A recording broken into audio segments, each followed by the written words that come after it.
miawe do bokun huhudu lobo ihun dagbe mi ko do le ehwe nu te ni gbe emi kore eyin afosun pe mi de din to si azan konukun enego gbe kan ko je nu eje to leyo mi no du le tan fun gbe gan ho ta le dedie mi atundo men jele odemsin azinkan jidiyan konu eno pe nukun to hojaja sin azoludo to mi fewi le mi kan wa gben bo sin don do hojaja sin alinu won mi na yin suna bo na wa nu ko do hojaja zo sin apakoyo kan ero odemo tan le yo ye di afo me ti le mi atundo le medevo wayi azodin tangi ago ipo to gbe ton le po yeyi azoda si mi do ton mo na do gbe ton mi me ti le mi Boje hwenu emide bo mi karo boje hwenu le yo nuklonklon devo tin bo ma khomele no le sorote bo nuklonklon ni alite nu we kare town meme kono du le ton adio mi nu wa mi tan e infun tin saro matin li sin o gba mi nu pe no gonu fiyo mi o me si nuklon mi to gande bo yin ma khome gan bo ade dem le to e zo mo tan da me de do wa zo enion havile boje hwenu gbe mi na do khotonu mi khode voler do mi si bo nu wa ye hwenu mi na vlon bi sin kanu mi metele mi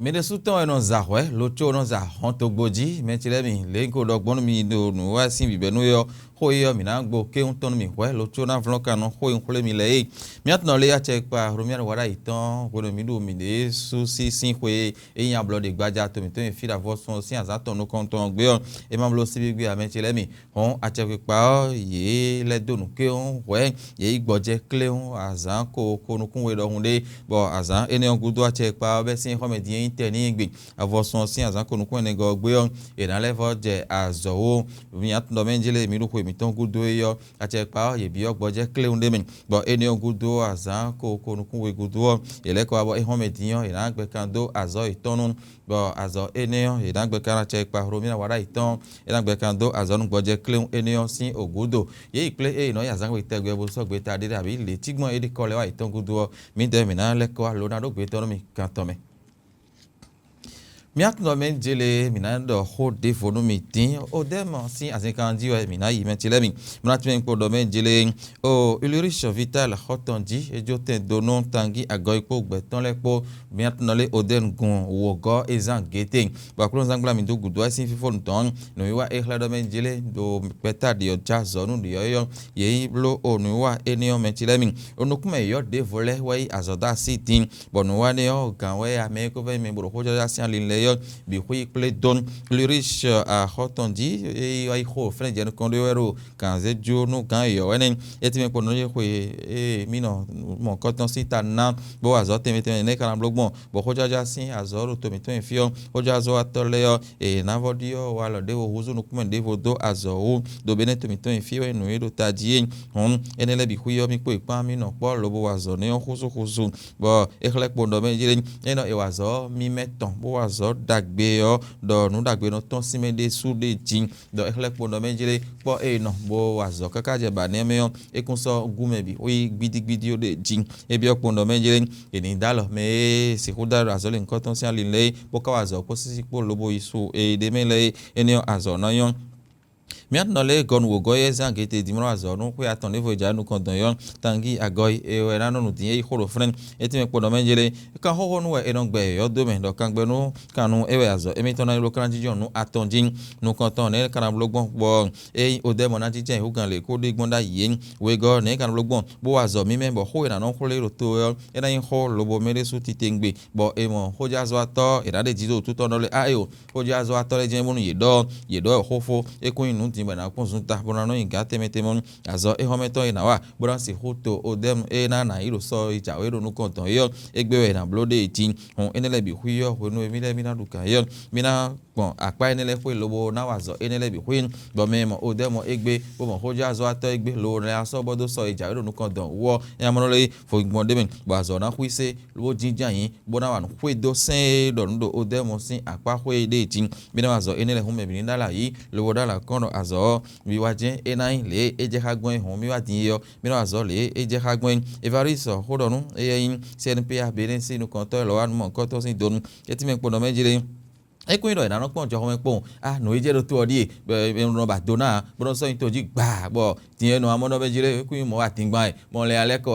no kun ho jaja sin aso iwa mi lo gole mi ro podopo no do yin we do o ndo yari ade leji bo mi mo mi yin we do ho lo gbe me bo ekun so no ba do na mo so yin kan ji pon gbin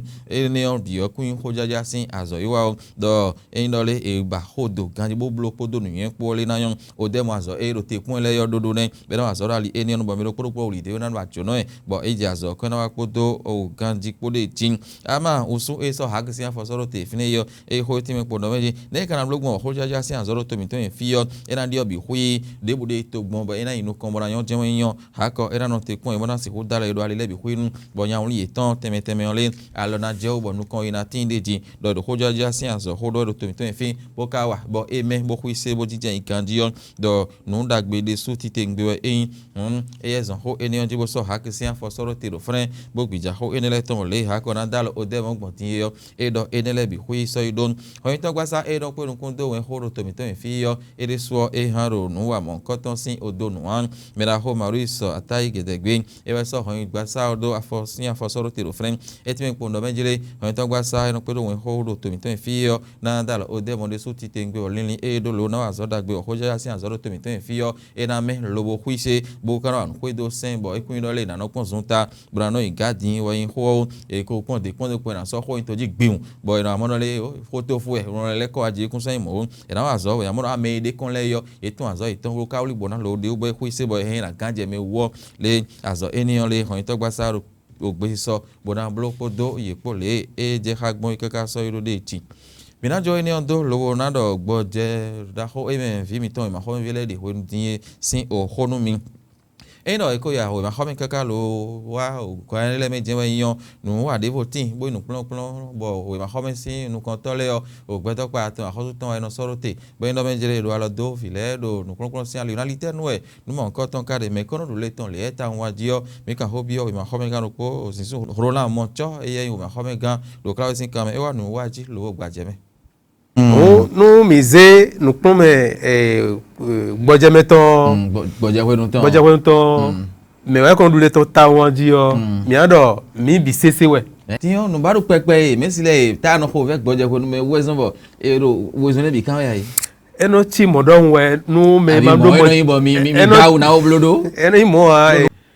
tiɲɛ ali tɛtɛ nɔ mi kɔnɔ kplɔn yi to gbɔdzɛ mi di efiɔ dɔ fiɔ na gbɔdzɛ dɔ tiɲɛ mi nɔ lɛ bɔ kito mi wo ye finɛ nu kɔntɔn de ti bɔ nuyɛ do nuyɛ di wɛ dɔ coup de renforcement bɔn to lo photo le sukɔɛ ni yɔ ɛna lɛ lɔ coup de vacances bɔn fitɔ finɔ lɛ da la goto blɛ sukɔɛ ni yɔ foyi gbɔn tɛ ka wele mɛ ka ja mɛ ka ja we coup de renforcement mɛ ka ja we coup de vacances bɔn fi do kpɔ lɛ bɛ. ene mina tun dɔ tito mɛ wejie de bɔ mi dɔn bɔ ɛwɛ dɔ coup de renforcement xɔrɔ de yɔ